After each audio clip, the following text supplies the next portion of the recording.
Hello, YouTube followers, which I don't have many right now.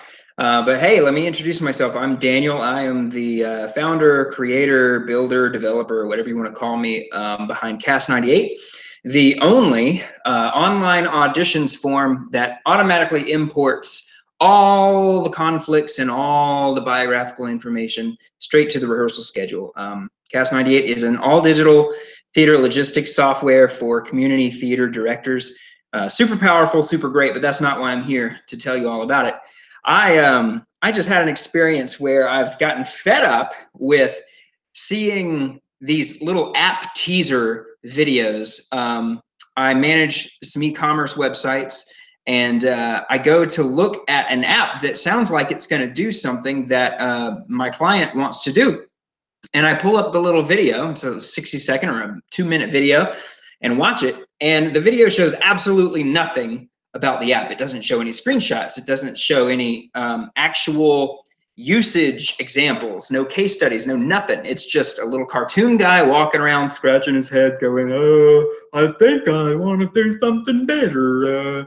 And then it talks. You've got a narrator, usually a computerized voice over the top, narrating it. Anyway, so I'm so tired of seeing those things. I want to do the opposite. I'm going to show you Cast 98 right now in just a little 5-minute tutorial. I've got some veggies sauteing on the oven, so this is going to be really short on the stovetop.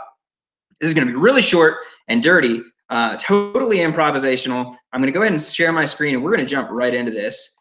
So here's my screen, the infinite forever box. Okay, here we are at Cast 98. Let me go full screen mode here so you don't see my silly address bar at the top. So Cast 98, when you create an account, you land on the Backstage dashboard. Any studios you're following, any theater companies you're following, you're gonna see any upcoming shows here on the back end. And you see on the right side, I've got studios that I manage, as well as auditions that I recently submitted. So I'm gonna go to a show that I've not yet auditioned for. I see this one here from Miami Coral Park Senior High. This is a real studio that has posted a real show on Cast 98. See, they don't have any information here, so I'm not showing you something really fancy and awesome that that looks really good for this tutorial video. But they do have an audition form, and that's what I want to do. So this is how your actors are going to come. They're going to come and create their profile. They're going to go through this audition form, which you see all my information is already saved in my profile. So I really don't have anything to fill out on this audition form, because step one is all my profile information that I've already set up. We ask all the questions about past experience, special talents, dance experience, vocal experience, all the necessities for a good audition form. Step two is the conflict calendar. And again, this is part of the user profile. So I've already got all my conflicts marked for the next several months. I can even leave a note here if I don't want to go through and mark every single work day, because I do work full time. So I'm not available until the evenings on a weekday. So I just note here in the general note, and voila, I can keep going. So save and continue that. And then we get to the show questionnaire. This is where we ask very specific questions about just this show. What roles do you prefer? Will you accept anything? Blah, blah, blah. There's this additional information section. I can select an audition time. You see they only have one option here. You can add as many options as you want. Additional information, so you can put in the audition information. Maybe you want to know something like, are you comfortable with stage kissing? Yes, I am. No, I'm not. You can tell your auditionees, make sure that they put something down here in the additional information that you need to know, and then save and submit. I'm not clicking this because I don't want to actually submit this audition for this very real show that that this high school is putting on. So I'm going to go backstage, and I'm going to go into a show where I have already submitted an audition, and I'm also the director of this show. So you're going to see a lot of extra stuff here. We've got cast and crew denoted by this little mask icon. Anytime you see that, you're looking at privileged information that is specific to just the cast and crew for a particular show. Anytime you see this director clapboard icon, that means that the information you're seeing is specific to just directors. No one else can see it. Not even the cast and crew can see that stuff. And so here you see the show snapshot. I've got some auditionees, cast members, et cetera, et cetera. As people submit that audition form, if I click on auditionees, they are all going to populate here. You see confirmed auditionees, and we see everybody that has submitted an audition form for this show, which is now, we're not looking at Little Mermaid anymore, we're looking at Avengers the Musical. So anyone that has submitted an audition form, we see right here. I can just click on anyone. Let's find someone that actually has some information. Titus here has actually filled out a lot of information on his profile. And so we've got all that information here. We scroll down, here's all the conflicts from his conflict calendar, okay? Oh, and look, conflicts to sync. So this is telling us that the conflicts he submitted have now changed, and because he submitted this, you know, a couple weeks ago, and maybe he came in later and added more conflicts to his calendar. And so if you ever run into that situation, sound familiar, you can actually just use the save and sync button to pull these conflicts into his audition form so that you have the most recent version. So we thought of everything with Cast 98. That's just the auditions manager. Once you're ready to actually build your cast list, you can go into manage your cast. And boom, here's a list you can add and remove all the different roles. Type in the role here, you assign the person here. Here's a list of all the people that have submitted an audition form. You cannot add people if they have not submitted an audition form. I can add another character here. Let's say I want Julia to be Pepper Potts. I've already got Pepper Potts on the cast list, but whatever. You see how that works. Really, really simple. I can remove people. I can add another person, all the good stuff that you need. Then rehearsal groups, crew list is the same thing. You can select anybody that has submitted an audition form. You can also select anyone that is following your studio, like what I showed you on the backstage dashboard. I was following a number of them, so you can add me to your crew if I'm following your studio and point out what role I have. And then co-directors are the other people that can manage the show just like you're doing. And again, anyone following your studio, you can make a co-manager of the show to help, you know, keep track of all the auditionees and to edit all the performance dates and audition dates and manage the schedule and all those great things. So as we're looking at all this, all the cast lists and everything, you see the cast and crew has this handy dandy automatically compiled cast and crew information. You can put a welcome message in there. We have a we're sorry message for anyone that didn't get into your cast. When they look at the cast list, they see that.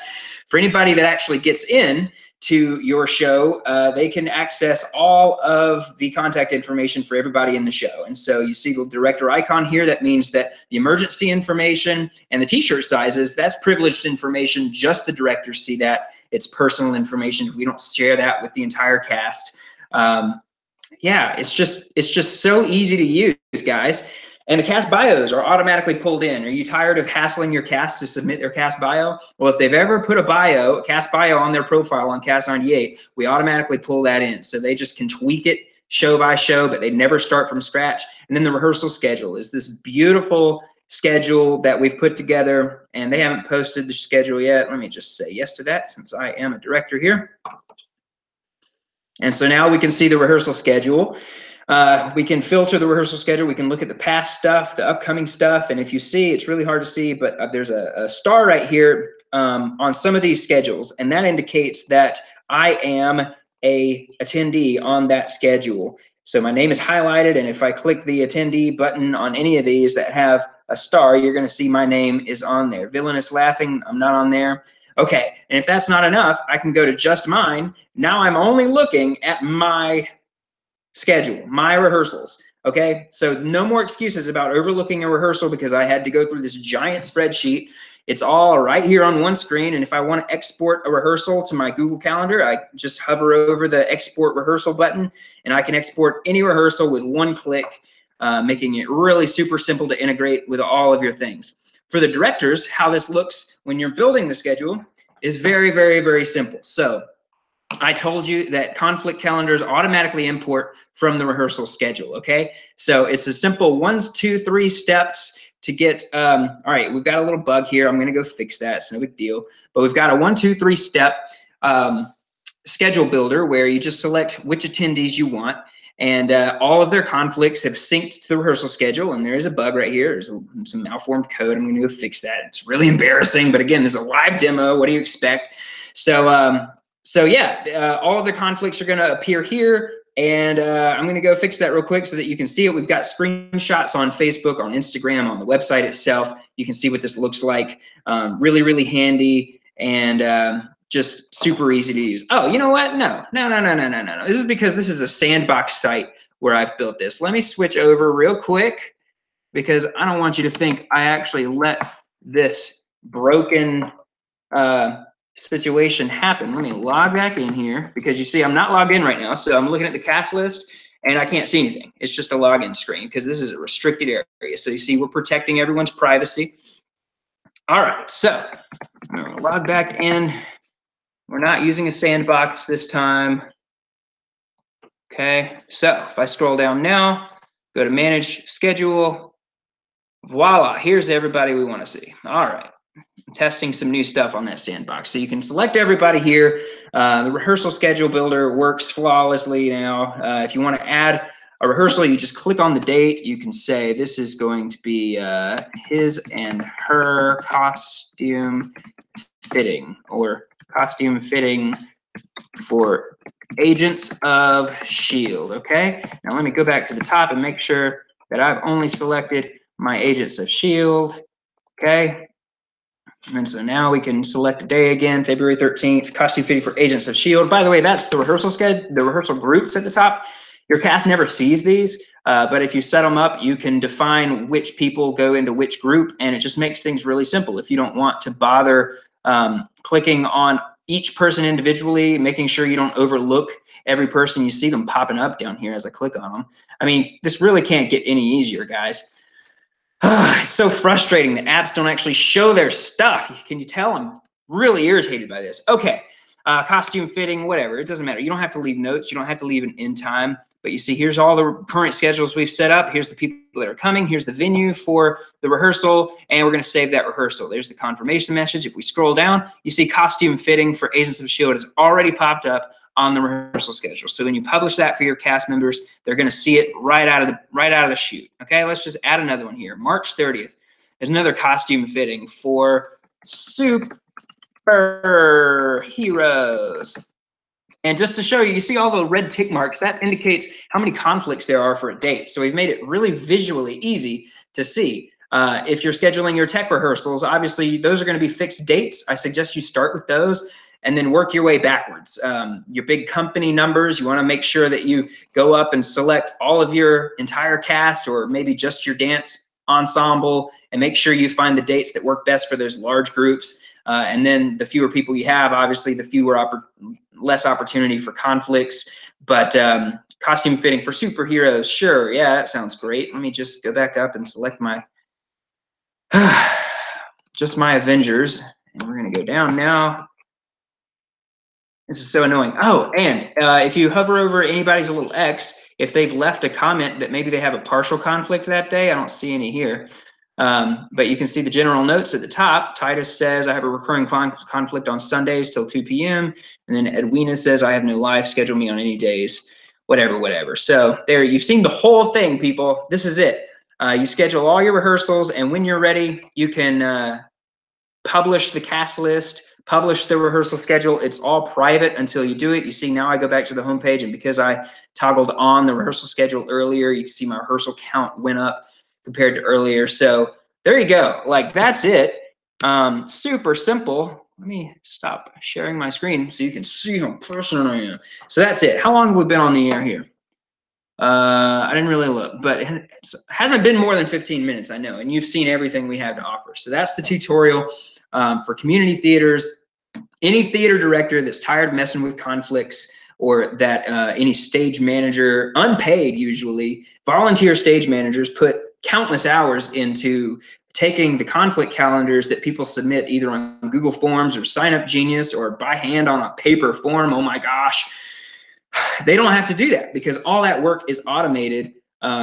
Bring your cast to Cast 98, and it's going to make your life a lot easier. We start at $98 per show. If you're a first-time director and you sign up before the end of January, you can post a show for $49. If you're a nonprofit, you can subscribe annually. For unlimited shows, $198. If you're not a nonprofit, that's $298. So come on, people, get to Cast 98 and use it. I'm not messing around here. I'm not, blowing a bunch of smoke on a video that doesn't actually show you anything. You just saw it in a live demo. I even messed up And so yeah, share this with your director friends and your cast members. Your millennials in your cast are going to thank you because they want to do everything from their phone, and with Cast 98 they can. So there you go. I'm off. Thanks everyone for watching.